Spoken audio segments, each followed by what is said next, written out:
একটা ভাইয়ার আমারে বলতেছিল যে ভাই আপনি তো অনেকের গল্প শেয়ার করলেন, তো আমারও একটা গল্প শেয়ার করেন আমার ভালোবাসা মানুষটাকে নিয়ে।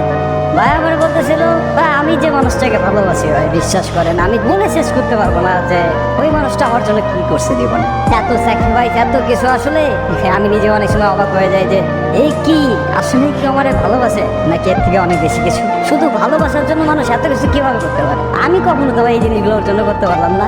দিনের পর দিন ঠিক আছে আমার জন্য ফ্যামিলির কাছে অত্যাচার সহ্য করছে, বাট বিশ্বাস করেন ভাই আমি যদি কখনো জিজ্ঞাসা করছি যে কি তোমার কিছু বলতে বাসা থেকে, সবসময় একটা কথাই বলতো যে না আমার কিছু বলে নাই। আমার কি বলবে? তুমি বলো দেয় কি বলো মানে।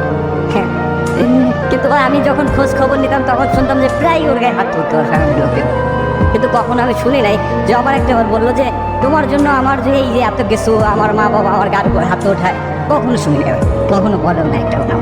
কত সুন্দর সুন্দর ছেলে পেলে আমার থেকে সুন্দর সুন্দর চেহারা ছেলে পেলে তার পিছিয়ে টাঙ্কি মারে লাইন মারে, কখনো দেখিও নাই সে তাদের সাথে একবার কথা বলছে। অনেক বড় একটা কপাল ছিল যার কারণে এরকম একটা মানুষ পাই, যার কাছে পুরো দুনিয়াটাই এখন আমি। বিশ্বাস করতে পারবেন না আমাদের সম্পর্ক 6 বছর।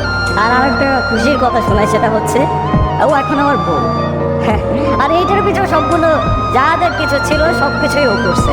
আমি যখন ওদের ফ্যামিলিতে জিজ্ঞাসা জানাই যে আমি বিয়ে করতে চাই তখন আমার চাকরি ছিল না, তখন ওর মা বাবা ডিরেক্ট বলে যে না বিয়ে দিতে পারবো না। তখন ও সবার সামনে একটা কথা বলছিল আমার এখনো পরিপূর্ণভাবে মনে আছে, আমি ওর সাথে চলে যাবো। তো আমাকে যদি রাস্তায় নিয়ে রাখে তাতেও আমি থাকি, তোমাদের যদি ভালো লাগে তোমরা আমাকে দিতে পারো আর যদি না দাও আমি নিজে চলে যাবো, আমাকে আটকাতে পারবো না। তো তখন কথাটা শুই না মানে এতটা ভালো লাগছিল আমার, আমি আসলে বলে বোঝাতে পারবো না যে এত ভালোবাসতে পারে কেউ। তখন ওর ফ্যামিলি ওর গার উপর হাত ওঠায়, হাত ওঠানোর পরে আমি ওনাদের অনেক রিকোয়েস্ট করি, তারপর ওটা শুনে নাই। ও তখন আমার হাতটা ধরে সবার সামনে বলতেছে চল। সবাই বলছে না যে তুমি কিছু করতে পারবা না, আমি সবার একদিন দেখাই দেবো যে তুমি কিছু করতে পারবা, তুমিই পারবা, তোমার দ্বারা সব কিছুই সম্ভব, আমি সেটা প্রমাণ করাই দেবো। আমার কেন জানি ওর পর থেকে নিজের ভিতরে অন্য শক্তি কাজ করতে থাকতো যে না আমার কিছু একটা করতে হবে, আমার কিছু একটা করে দেখাতে হবে। আমার ফ্যামিলি অবশ্য আমাদের দুজনকে মেনে নিয়েছিল, অনেক ভালোবাসে আমাদের দুজনকে, তো আমরা ভালোভাবে চলতেছে সব কিছু।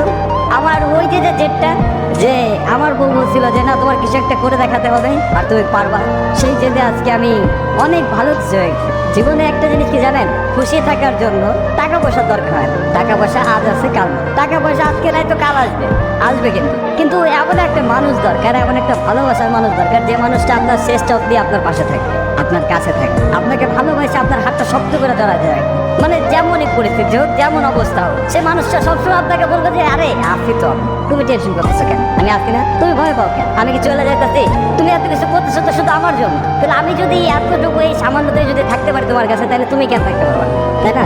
তো থাকো তুমি আমার সাথে, এতেই হবে, আর কিছু লাগবে। জীবনটা ছোট, আর এই ছোট জীবনে ভালোবাসার মানুষটাকে পেয়ে গেলে যে আনন্দটা অনুভব হয় তা হয়তো বলে বোঝানোর না, আর বলে বোঝানো সম্ভব না। তবে শুধু এটাই বলবো যে ভালোবাসার মানুষকে পাওয়া কিন্তু আসলে একটা ভাগ্যের বিষয়।